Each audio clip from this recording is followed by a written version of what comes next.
Bienvenidos a esta última sesión de este ciclo del Círculo Bastiat que dediqué a presentarles, sí, pues la justificación que desde el punto de vista liberal considero yo que tiene la existencia del gobierno que, por ejemplo, los anarcocapitalistas simple y sencillamente no encuentran manera de justificar por una razón que creo yo debemos de considerar. A ver, el gobierno es un mal necesario. A ver, ¿por qué necesario? Por el bien que debe proveer. ¿Y cuál es el bien que debe proveer el gobierno? Todo lo que tiene que ver con la impartición de justicia. A ver, la justicia es esa virtud por la cual respetamos los derechos de los demás. No matamos, respetamos el derecho a la vida, no secuestramos, respetamos el derecho a la libertad, no robamos, respetemos el derecho a la propiedad. ¿Sí? Y la justicia, por decirlo de alguna manera, tiene dos momentos. El primer momento de la justicia es el que yo llamo la práctica de la justicia que nos corresponde a cada uno de nosotros, a todos los ciudadanos, y consiste en respetar los derechos de los demás. Pero nunca faltará alguien que no está dispuesto a respetar los derechos de los demás, que está dispuesto a cometer injusticias, a matar, secuestrar, robar, que está dispuesto a convertirse en un delincuente. Y la pregunta es, ¿qué hacer con esas personas injustas, que violan derechos de los demás, que son delincuentes? Bueno, pues con esas personas alguien tiene que, vamos a decirlo así, atraparlas, castigarlas y obligarlas a resarcir, a reparar el daño causado. Y esto tiene que ver con el segundo momento de la justicia, que es el que yo llamo impartición de justicia, que consiste en atrapar a los delincuentes, atrapar a los injustos, atrapar a quienes violaron derechos de terceros, para castigarlos y obligarlos a resarcir. ¿Y a quién le corresponde esta segunda tarea relacionada con la justicia que yo llamo impartición de justicia al gobierno? Entonces podríamos considerar que el gobierno es un mal necesario. Necesario por el bien que debe proveer, que es precisamente la impartición de justicia, ¿sí? Castigar y obligar a resarcir a los delincuentes. Ahora, ¿por qué mal? ¿Por qué un mal necesario? Por la manera que tiene de financiar sus tareas, que es cobrando impuestos.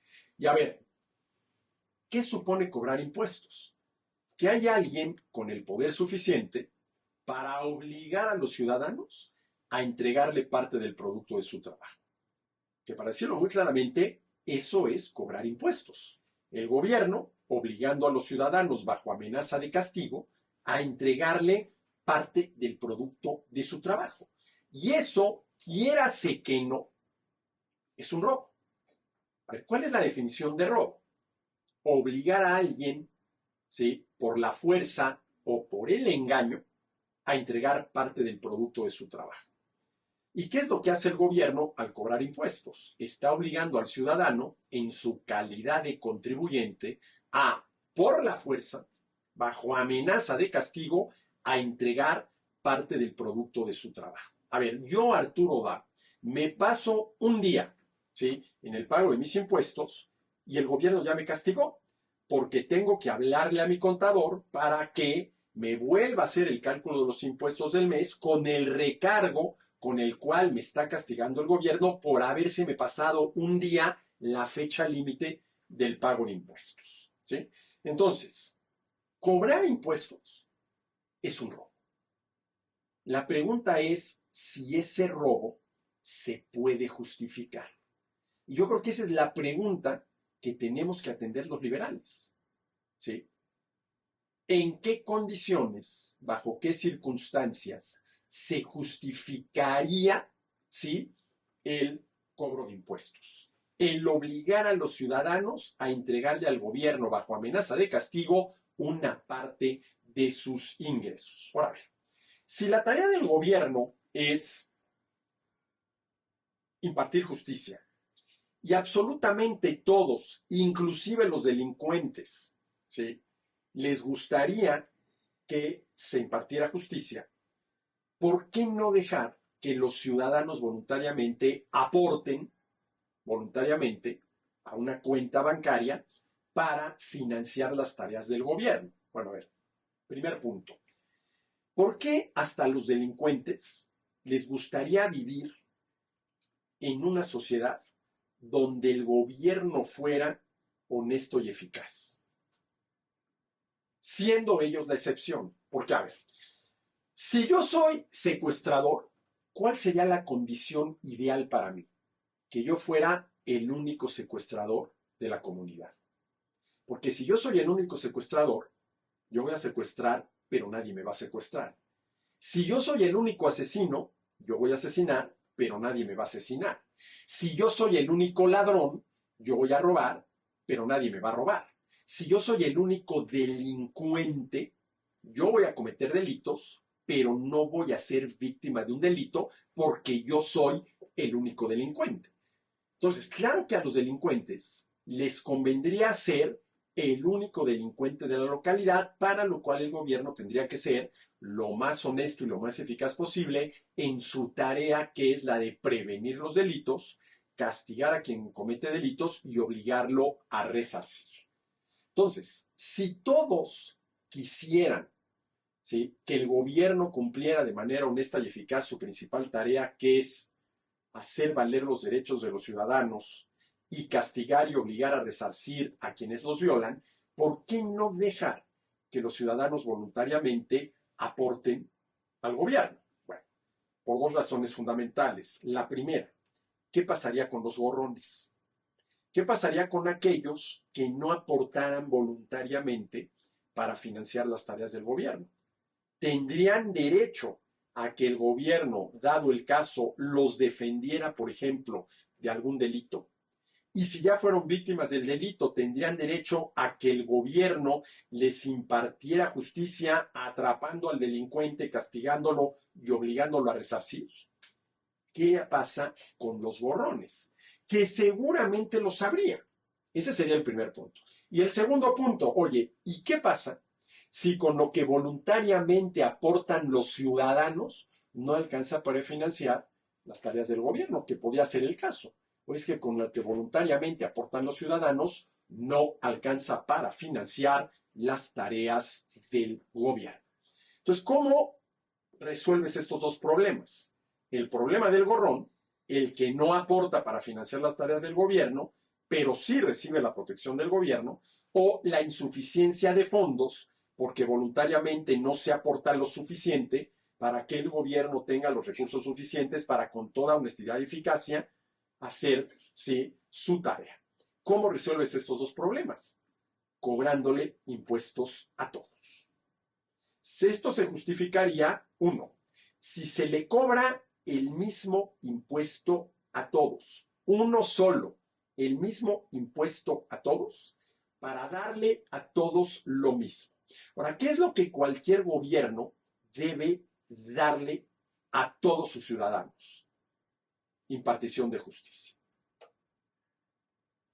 Que ojalá y nadie necesitara que el gobierno le impartiera justicia porque nadie ha sido víctima de un delito, ojalá, pero eso no va a suceder. Entonces, si el gobierno cobra el mismo impuesto a todos, de tal manera que por el lado del cobro de impuestos no hay redistribución del ingreso, porque no le estás cobrando más a unos que a otros, sino el mismo impuesto a todos, y utilizas esos recursos para, en la medida de tus posibilidades, ¿sí?, que nunca serán totales, garantizarle a los ciudadanos el respeto a sus derechos y, en caso de fallar, impartición de justicia, pues yo diría que ese es de los males el menor. De los males el menor. Ahora, ¿cuándo empieza el problema? Cuando el gobierno empieza a cobrar impuestos con fines redistributivos. Te cobro más a ti para darte más a ti, que es muy distinto a le cobro el mismo impuesto a todos para darle a todos lo mismo, que es lo relacionado con la impartición de justicia, ¿sí? Ahora, la pregunta es si esto que acabo de plantear, cobrarle el mismo impuesto a todos para darle a todos lo mismo, impartición de justicia, puede justificar el robo que implica cobrar impuestos. Porque al final de cuentas, y esto sí hay que tenerlo muy claro, ¿sí? Cobrar impuestos es el gobierno obligándonos, bajo amenaza de castigo, a entregarle parte del producto de nuestro trabajo. Y esa es la definición de robo. El ladrón a punta de pistola, bajo amenaza de castigo, obligándote a entregarle tu cartera. La pregunta es si esa es la justificación. Ahora, los anarcocapitalistas dicen que esa no es la justificación, que no hay absolutamente nada que justifique que el gobierno obligue a los ciudadanos a entregar parte del producto de su trabajo. Pero entonces, ¿cuál es la conclusión? Que una de dos. O tenemos un gobierno financiado voluntariamente por los ciudadanos, o de plano, desaparece el gobierno. Ahora, que desaparezca el gobierno no quiere decir, ¿sí?, que no se tengan que realizar las tareas, ¿sí?, que normalmente se cree son exclusivas del gobierno, como es, por ejemplo, defender a los ciudadanos del uso ofensivo de la violencia e impartir justicia. A ver, si el gobierno desapareciera, los ciudadanos tendríamos que buscar la manera de defendernos de los delincuentes, y si el delincuente terminó violando alguno de nuestros derechos, de atraparlo, castigarlo y obligarlo a resarcir. Y una pregunta interesante, y hay respuestas muy interesantes que creo que los liberales deberíamos de considerar, sí, detalladamente, de cómo se podría, sin la necesidad de tener un gobierno, un grupo de personas que lo primero que hacen es obligarnos a entregarle parte del producto de nuestro trabajo, cómo se podría, ¿sí?, solucionar el problema de qué hacer con los delincuentes y cómo impartir justicia.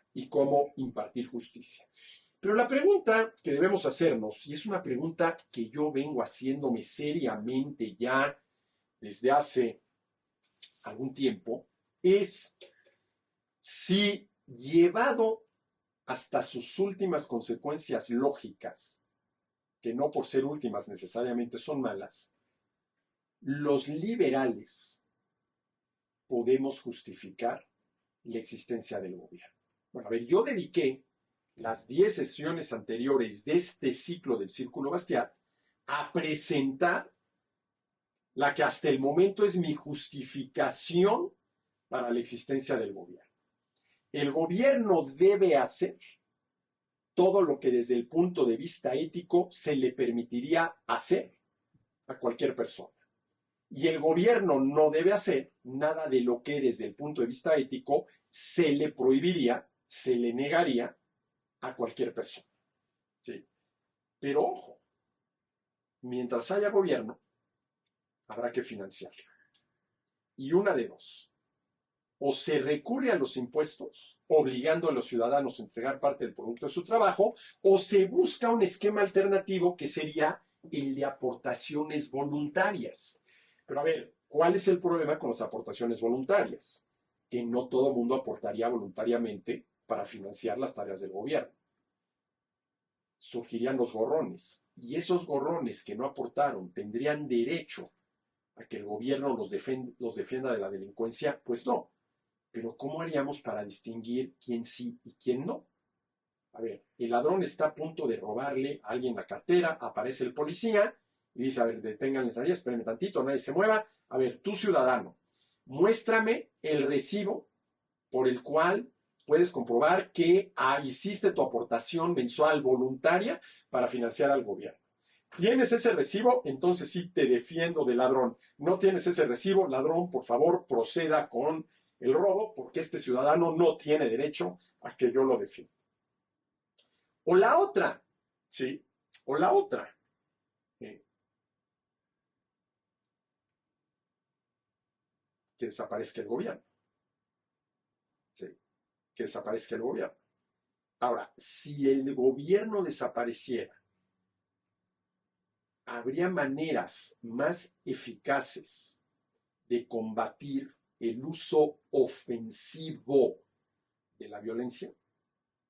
Insisto, hay estudios muy interesantes que plantean que sí y que probablemente nos iría mejor. Pero como eso sí es verdaderamente utópico, yo creo que los liberales tendríamos que centrar la atención en qué hacer para limitar al gobierno a la realización de la que podríamos considerar su legítima tarea, la que tiene que ver con, ¿sí?, prohibir la violación de derechos, prevenir, evitar hasta donde le sea posible la violación de derechos y castigar y obligar a resarcir a quienes violan derechos de terceros. Pues hasta aquí este ciclo, ¿sí?, del Círculo Bastiat, y ya nos veremos en el próximo.